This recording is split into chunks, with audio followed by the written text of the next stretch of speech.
આજે પ્રોટીન અને આયનથી ભરપૂર એવો છૂટ્ટો અને દાણેદાર મગનો પુલાવ બનાવીશું અને સાથે એક અલગ જ સ્વાદમાં રાયતું બનાવીશું. અને આ મગનો પુલાવ એટલો ટેસ્ટી બન્યો ને કે તમે પરિવારમાં પણ બનાવીને ખવડાવશો ને તો બધાને ખૂબ જ ભાવશે. અને બાળકોના લંચ બોક્સમાં પણ આપી શકો, પરિવાર માટે અથવા તો મહેમાન આવ્યા હોય ત્યારે પણ બનાવી શકો. એટલો સરસ સ્વાદિષ્ટ લાગે છે. તો બનાવવાની શરૂઆત કરીશું. નમસ્કાર, હું કલ્પના અજય નાયક. મારા કિચનમાં આપ સૌનું સ્વાગત છે. સૌથી પહેલાં તો મેં પોણો કપ જેટલા બાસમતી ચોખાને 2 થી 3 વખત પાણી વડે સારી રીતે ધોઈ લીધા અને ત્યારબાદ આ રીતે ખુલ્લા ઉકળતા પાણીમાં લગભગ 80-85% જેટલા એને બાફી લીધા છે.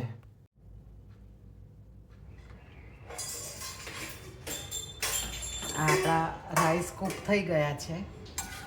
તો ગરમ પાણીમાંથી કાઢી લઈએ અને એના ઉપર નોર્મલ ઠંડુ પાણી જે માટલાનું હોય છે એ રેડી દઈશું.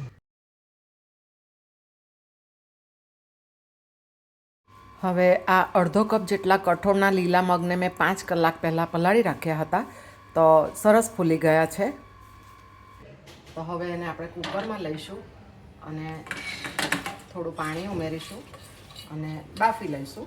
સાવ લચકો થઈ જાય એ રીતે નથી બાફવાના, એનું ધ્યાન રાખવાનું.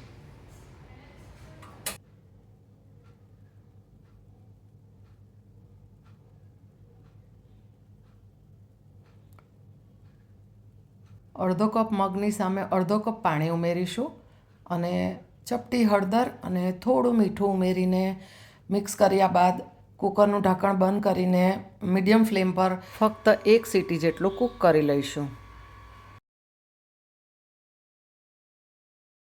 અને આ વાનગીમાં વપરાયેલ તમામ ઇન્ગ્રેડિયન્ટ્સનું લિસ્ટ મેં ડિસ્ક્રિપ્શન બોક્સમાં આપી દીધું છે. તમે ત્યાં જઈને જોઈ શકો છો.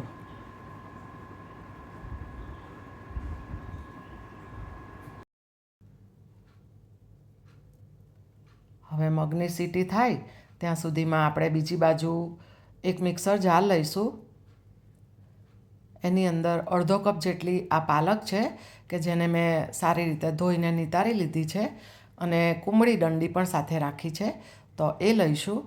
તમે આ ડાયરેક્ટ પાલક લેવાને બદલે એને બ્લાન્ચ કરીને પણ લઈ શકો. એક તીખું મરચું અને એક મોળું મરચું કાપીને ઉમેરીશું. 2 ટુકડા આદુના છે. આદુ મને જરા ઓછું લાગે છે તો ફરીથી એક નાનો ટુકડો મૂક્યો અને હાફ ટીસ્પૂન જેટલી લસણની પેસ્ટ ઉમેરીએ અને 1/4 કપ જેટલા કોથમીર લઈશું કે જેને મેં ધોઈ લીધી છે. થોડું મીઠું અને 3 ચમચી જેટલું પાણી ઉમેર્યું અને 1 ટીસ્પૂન જેટલો લીંબુનો રસ ઉમેર્યો કે જેનાથી આ પેસ્ટ બનાવીશું તે સરસ ગ્રીન રહેશે. તો એને બારીક ક્રશ કરી લઈશું.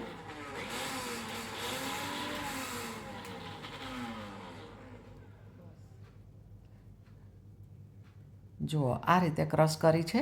હવે એને બાજુ પર રાખીએ અને કૂકરની સીટી થઈ ગઈ છે. વરાળ પણ બેસી ગઈ છે. તો હવે મગ જોઈ લઈશું. તો જુઓ, સરસ આ રીતે દાણેદાર છૂટા મગ તૈયાર થઈ ગયા છે.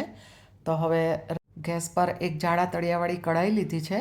એમાં 2 ચમચી તેલ અને લગભગ 1.5 ચમચી જેટલું દેશી ઘી લઈશું. તમે એકલા ઘી કે એકલા તેલમાં પણ બનાવી શકો. 3 લવિંગ, 2 ગ્રીન ઇલાયચી અને 3 થી 4 મરી તથા 2 તજની લાકડી ઉમેરી છે અને 1 નાનું તમાલપત્ર 2 ટુકડા કરીને ઉમેર્યું. ત્યારબાદ 1 મીડિયમ સાઇઝનો કાંદો ચોપ કરી લીધો છે અને 2 લીલા કાંદા મેં કટ કરી લીધા છે. તો લીલા કાંદાનો સફેદ ભાગ છે આ થોડો, તે પણ ઉમેરીએ અને ગેસની ફ્લેમને મીડિયમ રાખીને કાંદાને જરા સાંતળી લઈશું.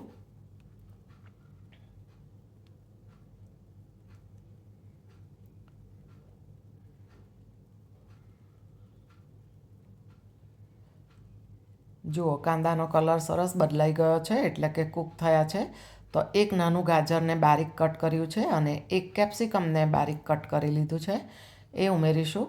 શાકભાજી તમારા ઘરમાં જે પસંદ હોય એ તમે લઈ શકો.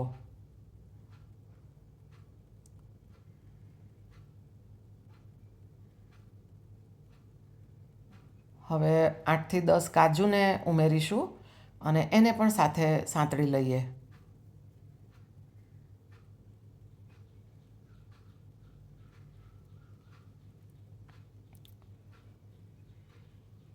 હવે તૈયાર કરેલ આપણે ગ્રીન પેસ્ટ છે જે પાલક વગેરે એ ઉમેરી દીધી અને પાલક તથા આદુ મરચાંનો કાચો ટેસ્ટ ચાલ્યો જાય એ રીતે એને થોડી સાંતળી લઈએ.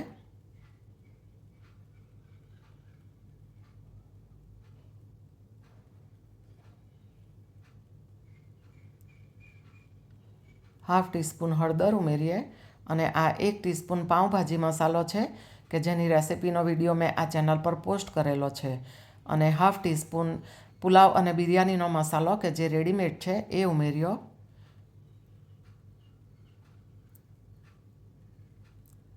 પાઉંભાજી મસાલો અને બિરયાની મસાલો ઉમેરવાથી આપણા પુલાવનો સ્વાદ ખૂબ સરસ વધી જશે. સ્વાદ પ્રમાણે મીઠું ઉમેર્યું અને લીલા કાંદાનો લીલો ભાગ ઉમેરી દીધો છે. હવે જે આપણે બાફીને તૈયાર કરેલ મગ છે એ ઉમેરીએ.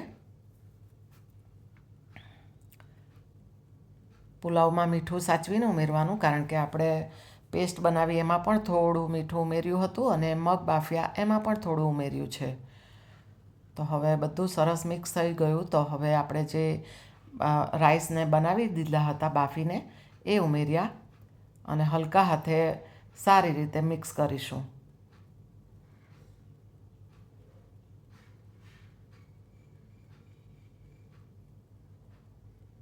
આ પુલાવ સ્વાદમાં તો એટલો સરસ લાગે ને કે તમે એકવાર બનાવશો ને તો બાળકો પણ વારે વારે એની ડિમાન્ડ કરશે, એટલો ભાવશે. જુઓ, આપણો સરસ મજાનો પુલાવ તૈયાર થઈ ગયો છે. તો હવે ગેસને બંધ કરી દઈએ અને હાફ ટીસ્પૂન જેટલું ઘી ઉમેરીશું કે જે બિલકુલ ઓપ્શનલ છે. તો હવે પુલાવ સાથે સર્વ કરવા માટે રાયતું બનાવીએ. એના માટે 1 કપ જેટલું ઘટ્ટ દહીં લીધું છે અને મોળું છે અને એને સારી રીતે મિક્સ કરી લઈએ.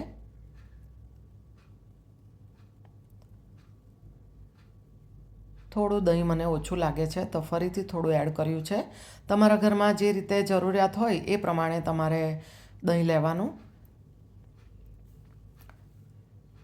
હવે 1/4 કપ જેટલું બીટને મેં છીણી લીધું છે એ ઉમેર્યું અને 1 ટીસ્પૂન જેટલા મરચાં કાપીને ઉમેર્યા અને અડધો કપ જેટલી કાકડીને છીણી લીધી છે એ ઉમેરી છે.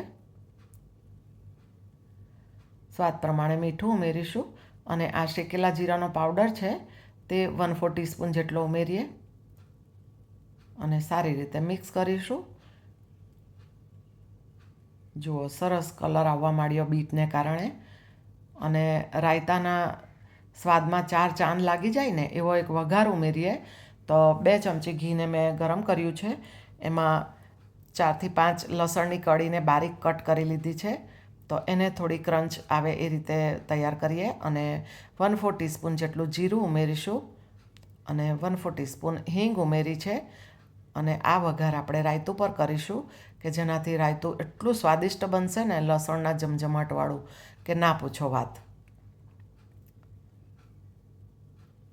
તો આપણું સરસ કાકડી, બીટ અને લસણવાળું રાયતું તૈયાર થઈ ગયું.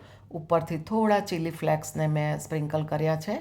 તો હવે સર્વિંગ કરીશું. તો આ થયો આપણો દાણેદાર છૂટ્ટો એવો પ્રોટીનથી ભરપૂર, આયર્નથી ભરપૂર મગનો પુલાવ અને એના પર મેં કોથમીર તથા કાજુ ગાર્નિશ કર્યા છે અને આ થયું આપણું રાયતું અને પાપડ. તો સ્વાદમાં પણ મજા આવી જાય અને પેટ પણ ભરાઈ જાય એવું સરસ મજાનું એક આપણું આ મીલ તૈયાર થઈ ગયું કે જેને તમે સવારે અથવા રાતના ભોજનમાં પણ લઈ શકો. તો તમને આ રેસિપી કેવી લાગી એ મને કોમેન્ટમાં જરૂરથી જણાવજો અને આવી અવનવી વાનગી જોવા માટે તમે આ ચેનલને હજી સબસ્ક્રાઈબ ના કરી હોય તો ચોક્કસ કરજો અને બેલ આઇકોન જરૂરથી પ્રેસ કરજો કે જેથી મારી દરેક નવી રેસિપીના વિડીયોનું તમને નોટિફિકેશન મળે અને તમે વિડીયોને તરત જોઈ શકો. તો જુઓ, રાયતું કેટલું સરસ દેખાય છે.